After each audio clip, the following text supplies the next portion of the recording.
আসসালামু আলাইকুম। আজকের ক্লাসে আমরা দেখব হচ্ছে ইরেজার টুল, সিজার টুল আর হচ্ছে নাইফ টুল। তো শুরু করা যাক। আমরা সর্বপ্রথম এখান থেকে নিব হচ্ছে একটা ইলিপস টুল নেব। ইলিপস টুলের মাধ্যমে একটা বৃত্ত নিয়ে নেই এখান থেকে। তো এখান থেকে একটা বৃত্ত নিয়ে নিলাম।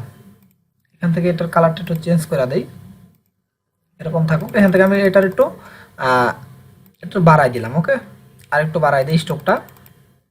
তো এটাকে আমি এইদিক নিয়ে আসি। তো এখন আমরা সর্বপ্রথম যেটা দেখবো সেটা হচ্ছে আমরা এখান থেকে দেখবো হচ্ছে সিজার টুল। তো সরি, আমরা দেখবো হচ্ছে ইরেজার টুল। তো ইরেজার টুল নেওয়ার পর আমরা এটাকে আবার বাড়াইতে পারি। আমরা যদি আমাদের এই যে গোলটা আছে, যে ইরেজার নেওয়ার পর যেটা আসছে কার্সরের মাথায়, তো আমরা যদি আমাদের যে থার্ড ব্র্যাকেট আছে বা সেকেন্ড ব্র্যাকেট আছে, সেটা হচ্ছে আমরা যদি আমাদের ডান পাশেরটা দিই তাহলে হচ্ছে সেটা বড় হবে, আবার বাম পাশেরটা দিলে এটা ছোট হবে। তো আমরা এটা নেওয়ার পরে যদি বৃত্তের যে কোনো অংশ যদি ক্লিক দিই সেখানে হোল হয়ে যাবে। এই যে ক্লিক দিলে সেখানে হোল হয়ে যাবে, এদিকে ক্লিক দিই, এদিকে ক্লিক দিই, এটা কিন্তু হোল হয়ে যাবে। ওকে, তো এর মাধ্যমে কিন্তু লোগো তৈরি করা যায়, পিজার লোগোগুলা এর সাহায্যে কিন্তু তৈরি করা যায়। এটাকে আমরা আবার ঠিক করে নেই।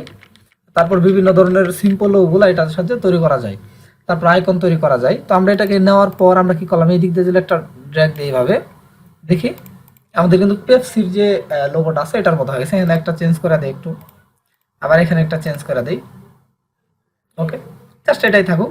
তো এটা কিন্তু আমাদের পেপসি লোগোর মতো হয়ে গেছে, যেটা তৈরি করতে গেলে অনেক কঠিন হবে ব্যাপার স্যাপার আমাদের জন্য একটু। যদি আমরা আমাদের যদি পেন টুলের মাধ্যমে করতে চাই তাহলে একটু কঠিন হয়ে যায়, কিন্তু ইরেজ টুলের মাধ্যমে আমরা এটাকে খুব সহজেই যদি ড্র্যাগ করি তাহলে কিন্তু ওরকম হয়ে যায়। তো বুঝতে পারছি। আবার যে কোনো ইয়ের ভিতরে আবার একটা যদি আমি এদিকে আসি, এদিকে আমি একটা রেক্টেঙ্গুলার নিলাম, এটাকে ডিলিট করে দিই। তো রেক্টেঙ্গুলারের ভিতরে আমরা এই যে আমাদের যে ইরেজ টুল আছে, তো এটা নেওয়ার পরে যে জায়গায় ক্লিক দিতে পারি বিভিন্ন জায়গায়। তো ক্লিক এই জায়গায় আমি ক্লিক দিলাম, তো হোল হয়ে যাবে। আবার যদি আমি চাই যে না আমাদের ক্লিক দিয়ে ড্র্যাগ করব, ড্র্যাগ করলে কিন্তু একদম আলাদা হয়ে যাবে। দেখছি একদম কাট কাট হয়ে গেছে এই যে। তো একটা অন্যরকম একটা ব্যাপার স্যাপার। তো এটা আমি ডিলিট করে দিলাম সম্পূর্ণটা। আশা করি সবাই বুঝতে পারছি যে আসলে ইরেজ টুলের যে কাজটা সেটা কি। আমরা এখন দেখবো হচ্ছে ইরেজার টুলের কাজ দেখলাম, এখন আমরা দেখবো হচ্ছে সিজার টুলের কাজ। তো এটার কাজ হচ্ছে আমরা একটা রেক্টেঙ্গুলার নিলাম, এখানে নেওয়ার পর আমি সিজার টুলের মাধ্যমে আসার পরে এটা মূলত পাতের ভিতরে কাটে। আমরা সিলেক্ট যদি না করি, এটা আমি সিলেক্ট আনসিলেক্ট আছে, তো আমি যদি এখন সিজার টুলে এখানে ক্লিক করি তাহলে সে কিন্তু কাজ করবে। এই যে দেখি।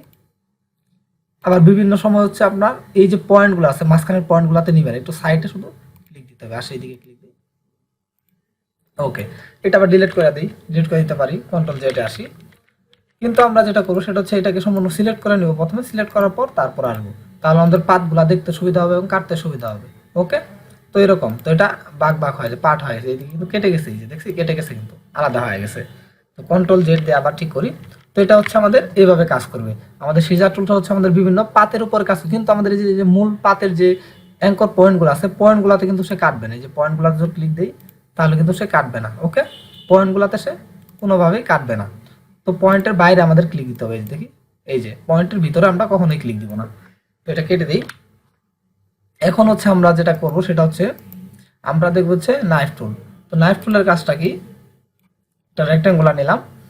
এই নাইফ টুলের সাহায্যে আমরা যেটা করব সেটা হচ্ছে এটা নেওয়ার পরে যদি এই দিক দিয়ে ড্র্যাগ দেই, এই দিক দিয়ে ড্র্যাগ দিই, যে দিক দিয়ে এটা ড্র্যাগ করব সেই দিক দিয়ে কাটে ফেলবে সে, একদম টুকরা টুকরা হয়ে যাবে। সরি, কোনো একটা জায়গায় ক্লিক লাগছে,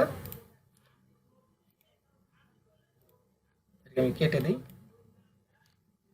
তো আমি নাইফ টুলের সাহায্যে এটা করতে পারি, যে কোনো অংশের উপর আমি যদি ড্র্যাগ করি সেই অংশটা কেটে যাবে। এখন যদি আমি একটুগুলোকে সরাই, দেখছি এগুলো বাঘ বাঘ হয়ে গেছে। নাইফ টুলের কাজ এতটুকুই, সে হচ্ছে সবকিছুকে কেটে ফেলবে। আবার আমাদের হচ্ছে সিজার টুলের কাজ হচ্ছে বিভিন্ন পাতের উপরে সে কাটবে, পাতগুলাকে সে কেটে দিবে।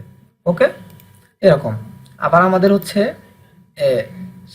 ইরেজার টুলের কাজ হচ্ছে সেটা হচ্ছে সে সবকিছুকে ইরেজ করে দিবে, সবকিছুর ভিতর দিয়ে ইরেজ করে দিবে। ওকে, তো এটা সিলেক্ট করতে হবে, সিলেক্ট করার পরে তারপর ইরেজ করতে হবে। এখন যদি ইরেজ করি তাহলে সে ইরেজ হবে। ওকে, তো আশা করি সবাই বুঝতে পারছি, মানে যেটাই করবো কিনা আমরা সিলেক্ট করে করব। তো আশা করি সবাই বুঝতে পারছেন যে আমাদের ইরেজার টুলের কাজ, সিজার টুলের কাজ এবং নাইফ টুলের কাজ। তো আশা করি সবাই বুঝতে পারছেন। আজকের ক্লাসটা এই পর্যন্তই। সবাই ভালো থাকবেন। আসসালামু আলাইকুম।